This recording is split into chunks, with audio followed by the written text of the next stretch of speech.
Welcome to episode 28 of the Perspective Shift podcast. So, in this podcast, we have talked a lot about free will and our perception of reality, and in general, how we hold on too tightly to certain ideas and thoughts and core beliefs about who we are as people. So, in this episode, we want to dive more deeply on the idea of identity, how this identity is shaped, and why it doesn't really objectively exist as a materialistic thing. Knowing that this identity doesn't really exist and that it is changeable can be really beneficial if we use that to our advantage. Many people hold on so tightly to certain things that they become really stubborn and close-minded and wouldn't change anything about themselves.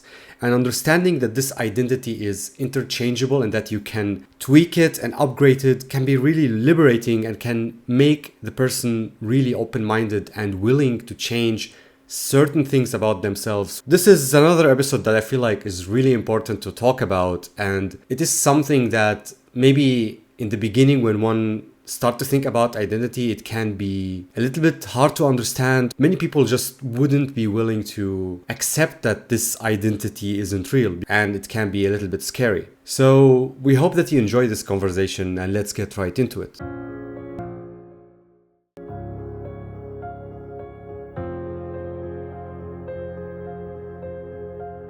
Throughout the different episodes on this podcast, we have talked about how free will might be an illusion and how we have different perception of the world and what we see might not be the truth. There are many different truths, and a lot of our thoughts and emotions are constructed in our brain, and we create so many things that if you ask another person, they're probably not going to agree with you, and there's no definite objective truth. And I feel like all of this is tied also to our identity, and that like every single human being has an identity and you can't exist without thinking about your identity. But in my opinion and from my perspective, our identity is also this big illusion and a construct of different thoughts. But first I want to ask you, what do you think about identity? Do you also agree that it's an illusion and just in our heads? What are your thoughts about that? On that?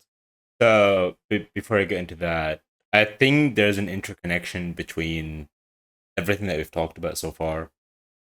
Whether we're talking about free will, whether we're talking about the way we identify ourselves as, what we're talking about our perspective and our perception of reality. They're all interconnected in one way or another. Does identity actually exist? I believe that we are the ones that decide what our identity is going to be. So does it actually exist in the sense of like, is it something materialistic? No, it's not. If that's the perspective we're talking about. If we're talking from another perspective or from another point of view, is there something called identity? There is. Sure. The thing is, before we can talk whether it's an illusion or not, or we can get to that topic, I think we have to start by identifying how do we form our identity? Because if you look at it like this, the way that you form it already tells you whether this is actually you or not, or the things that you want to identify with or not. Mm-hmm. And then again, I'm adding more dimensions to the topic Sure. here, which might be a little bit misleading for some people. The last dimension is that there is no such a thing as an identity. There is just pure consciousness, or at least what I call and what I heard about people call as well, pure consciousness. Like when you strip away everything. Exactly. So, because if you want to talk about identity, your identity is the thing that forms your thoughts and your actions. And then when you start asking yourself the question, who is thinking when I'm thinking? Who is doing this when I'm doing that? You're going to come up with a realization, and you take it, of course, on a deeper level. You're going to come up. It takes time, though. Exactly. But at some point, you get the realization that you start asking the question, who am I, on a complete different level. Yeah. That it sort of kills you. It's sort of an ego kill, an ego death. And at the same time, it just crumbles the identity that you've built for yourself so far. I don't know. This is something that people have to, I guess, experience themselves. Because for many years, I've always thought and talked and asked about, like, who am I? But it never hit me so hard until I started really asking the questions of who thinks when I think, who acts when I do, who feels when I feel, these kind of questions. There are different layers to the same question. And then when I started asking these questions, trying to dig a bit deeper into them, it really hit me on a different level that, who am I? And everything that I've built or kind of determined that this is who I am and this is my identity was just crumbling because we're just consciousness, we're just observers of reality, if you want to call it like this. So, I don't want to drag it on for too long. What forms an identity, in my opinion at least, is many, many, many things, starting with, again, just like everything else. That's why I said everything else is like sort of interconnected. So you've got your past experience, you've got your expectations of the futures, you've got your emotions, your genes, your perception that builds your identity. So in a way, as an example, okay, I'm just going to take an example here. And say you identify yourself as someone who's unlucky and someone who people like to take advantage of or gaslight or whatever. And then you say something to me and then I reply to you.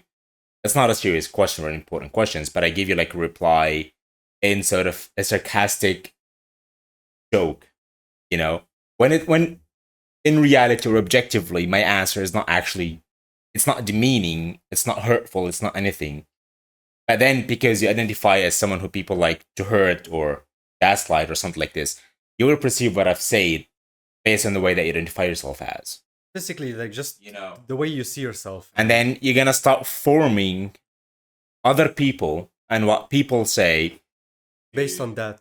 Exactly. To kind of start basing people, their opinion, their thoughts, and what they say in a way that confirms your self-identity.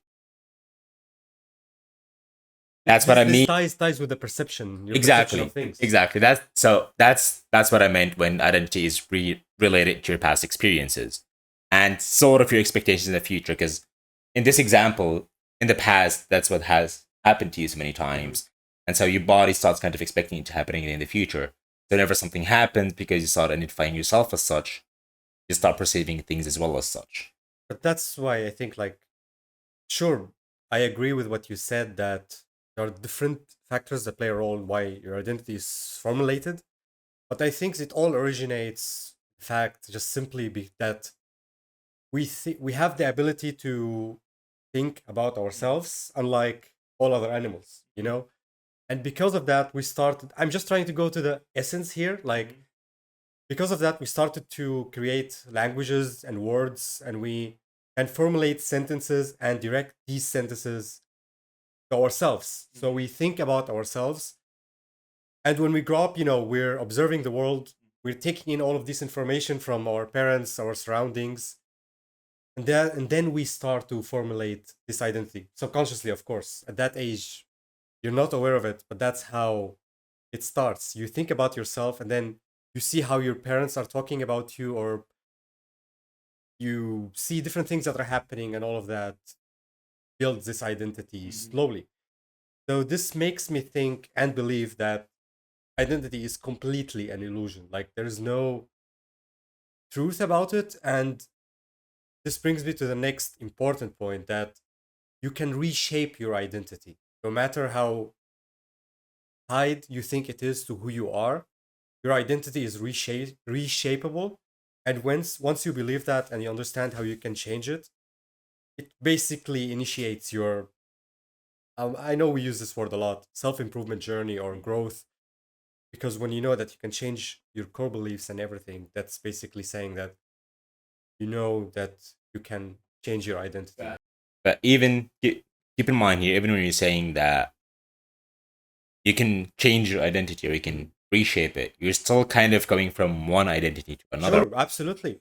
I'm not denying that. In my opinion, the ultimate thing or the ultimate goal. Just for a second, I don't think you can live without your identity. Maybe that's something important to mention. Like, I don't think it's your Even if you try to go to your pure consciousness.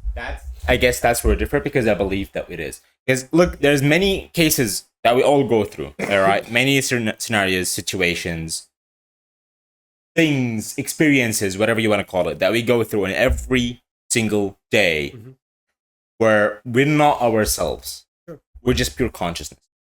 When you're living the experience. When you are in the flow state. Sure. So when you're kind of disconnected from time, you're not really relating to how much time is passing.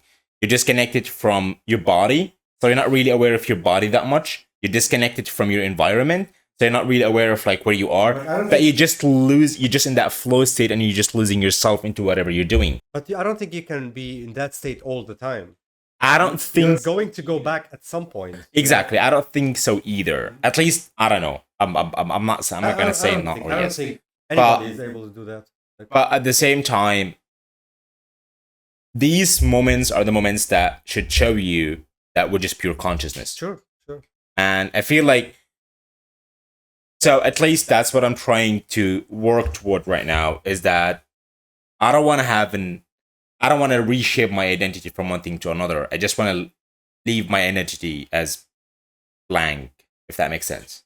So in the sense of like, I'm open to all experiences. I'm willing to not change or fake who I am. Like, sure, there's core beliefs. There's core things at the bottom of you that you truly believe in that you're not gonna get rid of. That's why I think blank is not the right word here. Maybe more like not fixed. It's always moving. Adaptable. It's always moving. Adaptable, yeah. Maybe adaptable would be the best. Like I agree 100% on that. Like, but I think the word blank means that you don't need an identity, and maybe you don't need an identity, but I think it's hard to live without certain things that you believe in, certain values, and like that's what makes you who you are, like a human being. I guess that's what differentiates you from other beings. Like when we talk about animals and what they observe, we can also say that they are pure consciousness. But what makes us different from them is this ability to think about ourselves. So okay, I don't want to get into another topic here. Do we really know if animals can think of themselves? Absolutely not. We don't. We don't. From our perspective. Exactly. So, from our perspective, that's how we like to believe things to be for whatever the reason that is.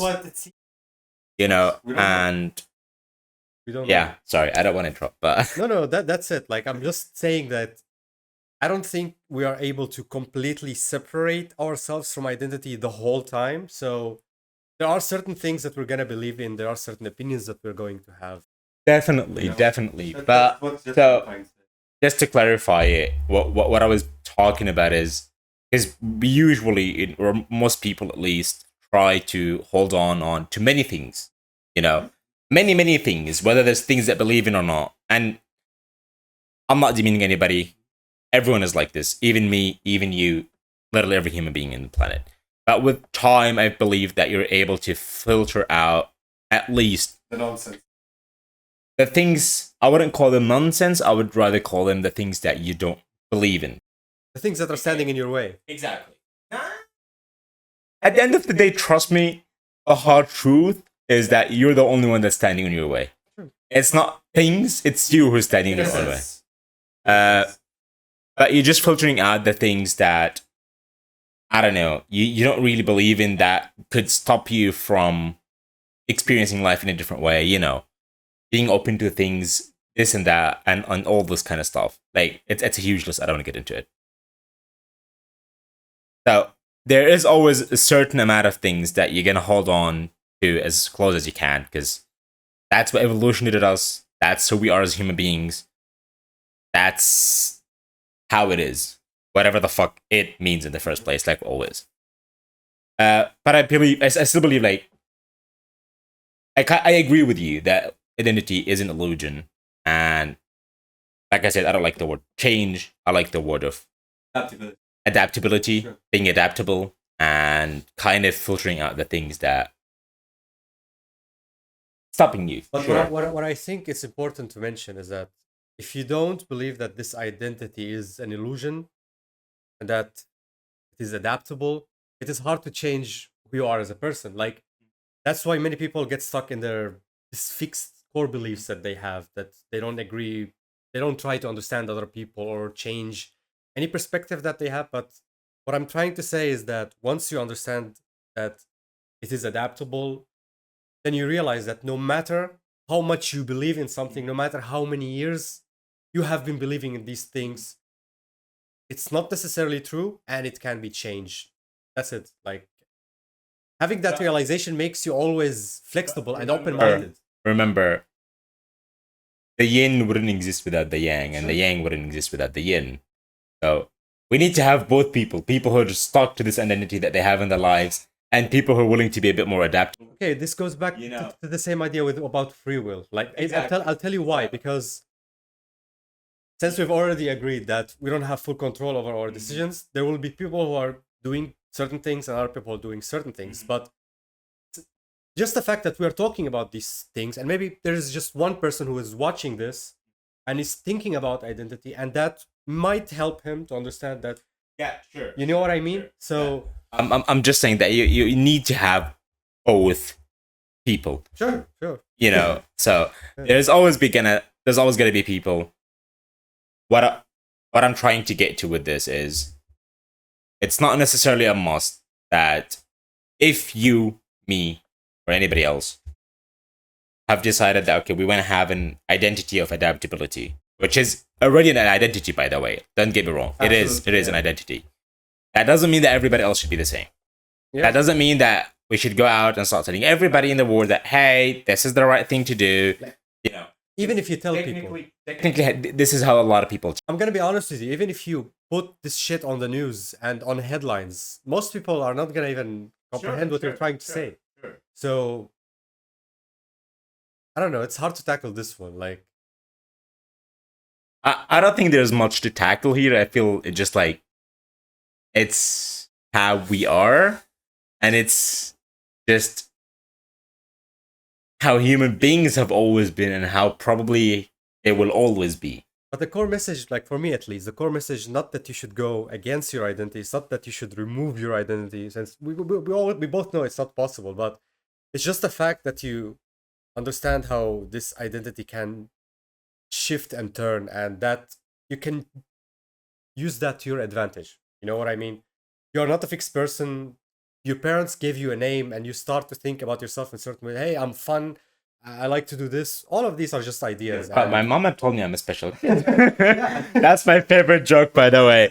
Whenever somebody says something, I just like, but my mom had told me that I'm a special kid. I've heard that a million times. But like, it's just the fact that all of these are just ideas in your head, and you need to have this realization if you want to, once again, change something about yourself. Like, for me, you don't, like, in essence, you don't exist, and this may take time to what's the word here, to comprehend and swallow and like completely take it in, you know. But once you understand what that means, that you don't exist, it's kind of liberating in a sense as well. And that, yeah, you can do anything, honestly. Like, fuck what people tell you, fuck what you were indoctrinated with, and what people tell you you should be, or even what you think you should be. I think, as you said, we're holding ourselves, and we are our enemy. And once we can have this separation, it's like that's when we can grow further. So yeah. For me, to be honest, it's going back to the very basics. You're dealt a hand, make the best out of it. The hand that we're dealt, not in a negative way, because it sounds negative, is that we're human beings. We kind of have to identify as something, or identify with something. And we're living our lives. So for me is, how do I play this hand the best way? Yeah. These are my circumstances. This is not, what for me, it's like, this is what I have. I'm living, I have to have an identity. I might as well shape my identity in a way that will make life enjoyable. This is the that will bring more joy to my life. That will make me become the kind of person that I want to become. Because whether you like it or not, like, we are going to have an identity and identify with something. Sure, the best way would be just pure consciousness. But because of evolution, and as Alan Watts said, the moment that because of evolution and as human beings develop their prefrontal cortex, prefrontal cortex, we fell from grace because we became aware of the curse. we kind of became aware that we're aware, and that got us to have an identity. And whether it's we fell from grace or not, it is the magic and the curse at the same time. It's But, like, honestly, like that's a big topic for that's a topic for another day. get into it, please. I'm begging you. Back to my point, which I'm starting to lose track of it myself. Since we are aware of being aware, and that leads us to having an identity, because else, what are we aware of? Yeah. It's a long, complicated equation, if you want. And we're living life. You either live life or you die or you kill yourself. If we're living life, we might as well try to build an identity that we are happy with ourselves. That would give us joy in our life, and would kind of, I don't want to say selfless and be in service of others, because it's different for everybody. But at least try to find out what you want to identify with, what kind of person you want to be, and then we kind of start twitching or adapting our identity to that person. So at least we can. You take the most out. We're joyful in life. You're having fun. You're enjoying it, and you're just wiggling through life, as Alan Watts says all the time. Because else you're just gonna be miserable, probably. Yeah, because like, what is the other option here? It's just that you either, as you said, you kill yourself. You're just fighting your own identity, and you're trying to not have one, and then you're gonna force to be have one, or and then you are living with this fixed identity that you were programmed with since you were a child, and that's where most people feel miserable and reach midlife crisis at some point, and they start to realize that something is wrong here.